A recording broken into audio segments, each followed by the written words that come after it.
We are back on Four Tires and Fuel for episode number 8. I am Cole Cusimano. And I'm Ashlyn Register, and we have a full show for you today. We're actually going to recap 2 races, Bristol and Richmond. We're going to start off with Bristol.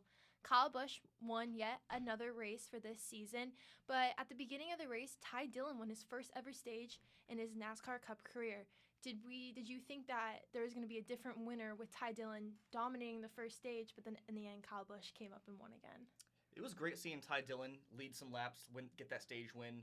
I don't necessarily think I predicted anyone besides Penske or Gibbs winning that race. I mean, pretty much the entire time it was either a Gibbs car or a Penske car, and ultimately at the end it came down to a Gibbs car and a Penske car, so no surprise there for me. I would have liked to have seen a different driver win. I think we all want to at this point. We're kind of getting a recap of last season with Kevin Harvick and SHR, but honestly, not a terrible race. What do you think of that Bristol race, actually?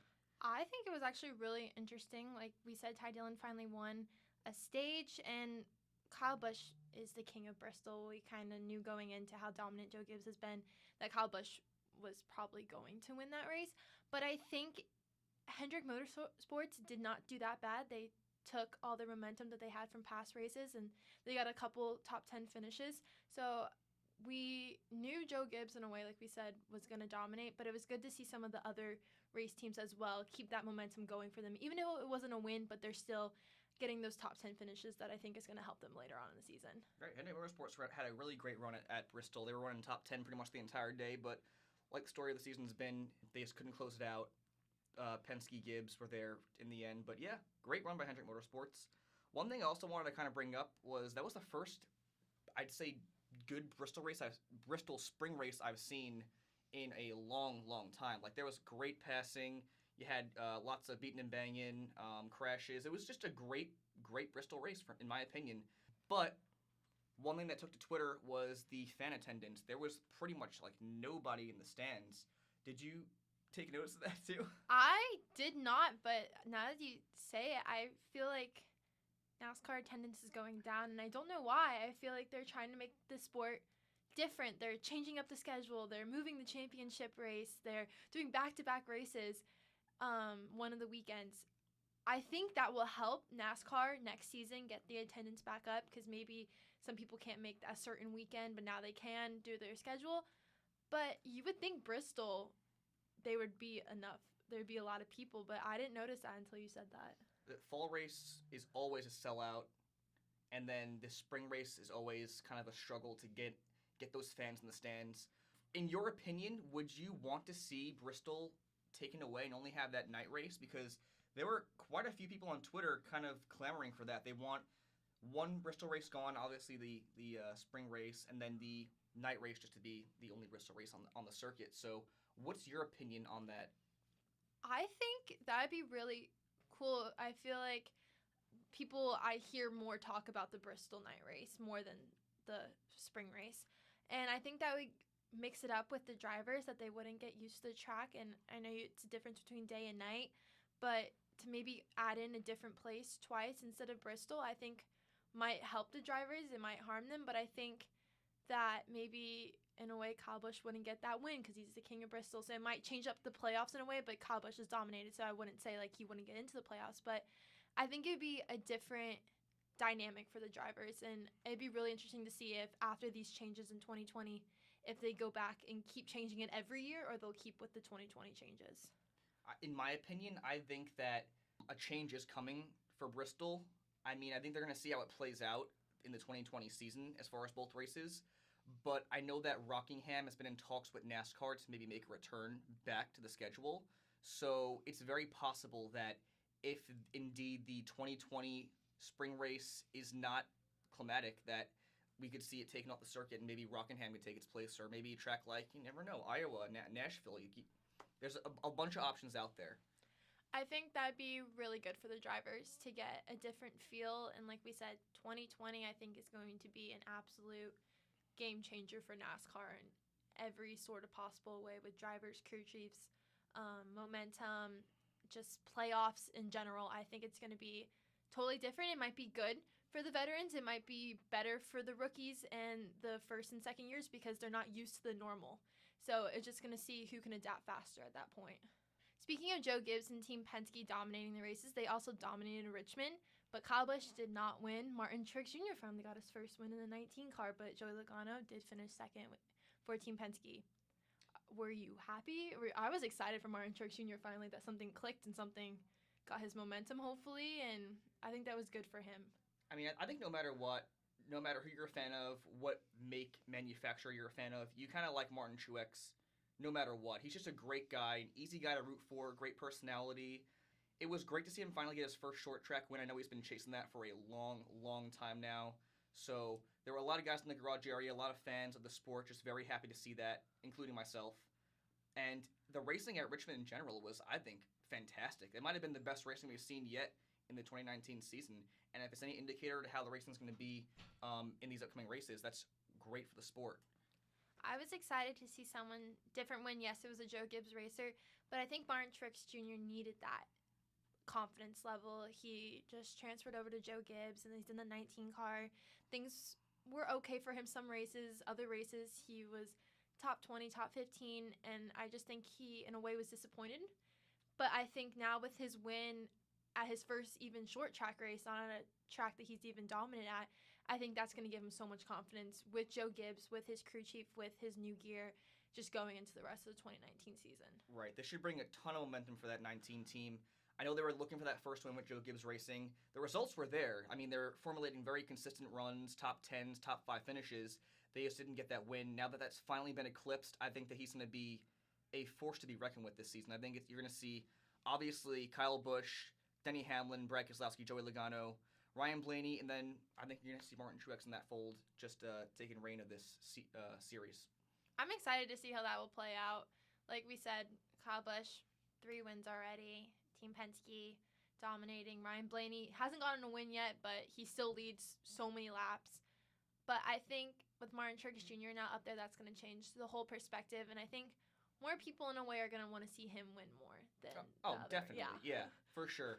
Lots of Hendrick Motorsports drivers have success. Jimmy Johnson, William Byron, Chase Elliott. Alex Bowman, not so much.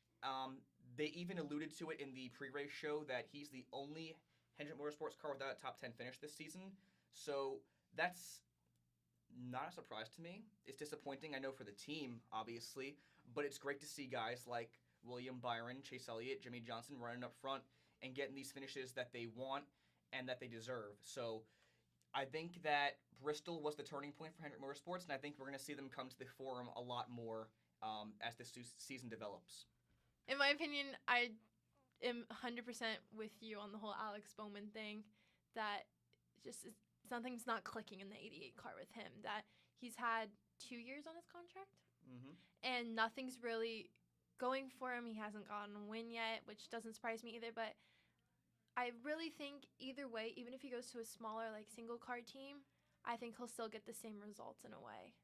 And I hope that maybe, not saying this, but Hendrick Motorsports, in a way, maybe shouldn't get their, not money back, but not sign him again. But that's just my opinion. Other people may have different opinions than me. But another thing about Hendrick Motorsports, they started on the front row for both Bristol and Richmond. So I do think that there was a huge major turning point with qualifying and with finishes for Hendrick Motorsports, and I think their first win's coming soon. The speed definitely there. You know they're turning a new leaf, and it's going to be great to see if they can pick it up in the following weeks at Talladega and beyond. I think Talladega is going to be, it might be the same as Daytona because it's a super speedway, but I do think that Hendrick Motorsports will still get their top 10 finishes that they've been consistently having the last couple races, and that maybe even their first win. I'm not saying, like, oh, but if you're in the right place at the right time, usually you can win at Talladega. I mean, all of them are great plate racers. Jimmy Johnson's, in my opinion, one of the best at Talladega. Chase Elliott's got a great super speedway record.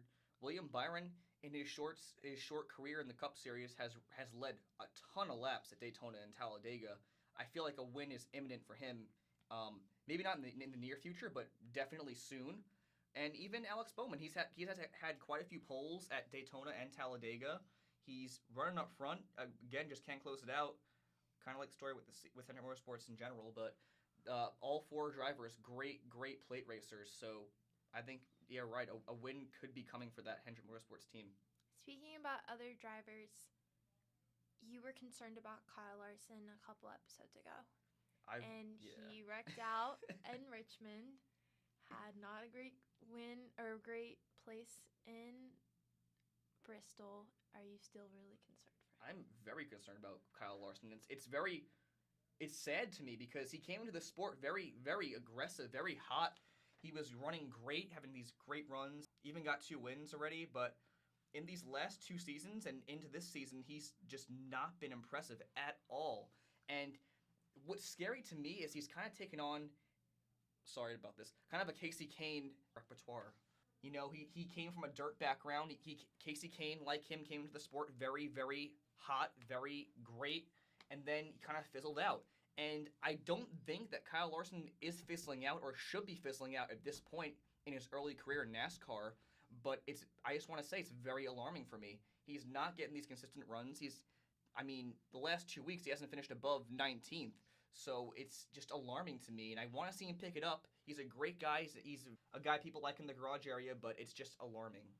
I think I totally agree with the whole Casey Kane thing, but I know Casey Kane did not fizzle out until he got to Hendrick Motorsports, and Kyle Larson has not changed cars yet. I feel like this is too early for him in his career, like you said, to having these finishes.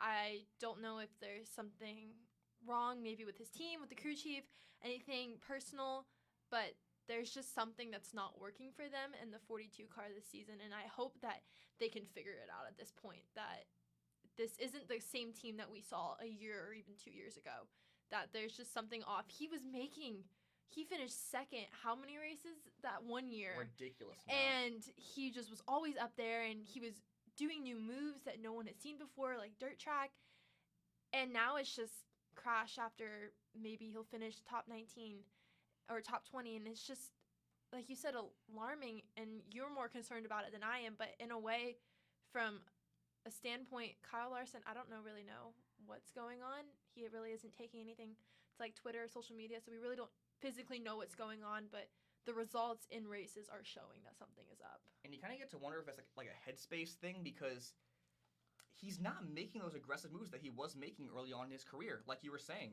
And I don't know, you see it in his demeanor in the interviews. He's just very out of it. So I don't know if it's like a personality thing, a headspace thing, but it's just something that needs to get resolved and quickly, because I don't know. I really don't know at this point. He could need a change of scenery as well. I mean, it's worked out for guys in the past. Yeah, I think maybe a new team could help. I don't know with his results so far this season that another team would want to sign him at this point, but I think if they just figure out what's going wrong, I think that they'll have a different change, and I'm not saying it may happen this season. It may take a whole season to figure it out, but I think he's too early to be done in his career in NASCAR. Yeah, definitely. And it's not to say that he's not talented. He's immensely talented. It's just the results are not showing, and you don't know why, and it needs to get resolved soon. So kind of trickling off of that, I want to talk about Ryan Blaney for a second here, because Ryan Blaney's been one of the best cars by far this season. He's led a ton of laps. He's running in the top 10, top 5. He just can't close it out, and that's the mark of a great driver. I'm sorry. But I've seen things on Twitter, and you can just tell by his demeanor and the interviews that something's not right. He seems very out of it and very down on himself, and that's not a place you want to get yourself into as an athlete, because that can really bring down your morale, your results, your consistency, everything about your performance. And I just hope that there's nothing wrong up there with Ryan Blaney, just because he's a great driver. He's running great. I know he's not getting those wins, but he's getting the results, and that's enough to get you to the playoffs and to formulate consistent runs. I think, in a way, he may be comparing himself to Joey Logano and Brad. They've gotten the wins. They consistently do well. Team Penske's consistently doing well. I don't know if he's putting as much pressure on himself in a way that he leads all these laps and everyone's cheering for him and he sees all his stats, but he's not getting those wins. I don't want him to get down on himself. He's still very young and new in this sport, and there's so much to be learned. And that if you're formulating these runs consistently like he has been with leading laps almost every single race, your win is going to come. that it's just it's not like he's finishing top 10 here, top 20 here. No, it's top 10, top 5 almost every single race. And yes, his teammates may have gotten wins, and Penske's doing so good, and he may, in a way, not crack under the pressure, but he hasn't at this point. And I think that his win will come, that he just keeps his head held high, and that just let him know that he's doing the best that he can, and he's doing an awesome job at it. Yeah, he really is. And I think you hit the nail on the head there. He's comparing himself too much to Logano and Keselowski, and that's fine. That's a good way to mark your success early on in the season.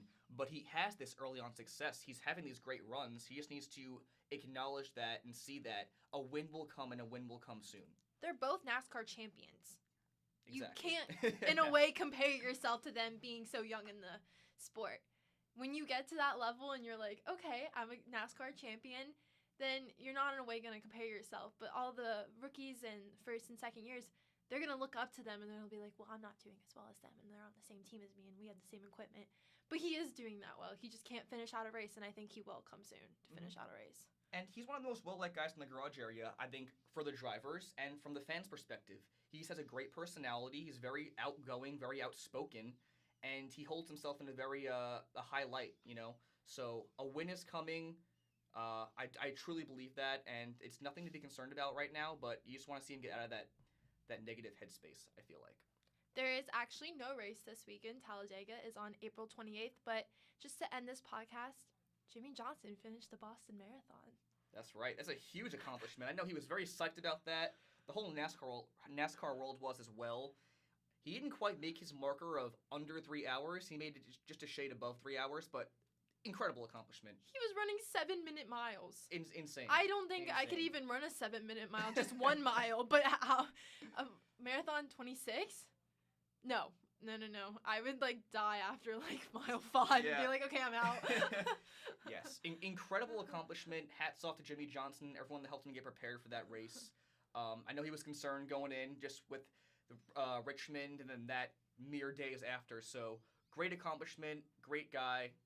Awesome stuff. We'll see him again at the Boston Marathon. Oh, I'm sure. And next time he'll make it under 3 hours. It's Jimmy Johnson. He'll do anything at this point. Superman. Yeah. That's all that we have for this episode of 4 Tires and Fuel. I'm Ashlyn Register. I'm Cole Cusimano. Have a very happy Easter and a safe holiday weekend.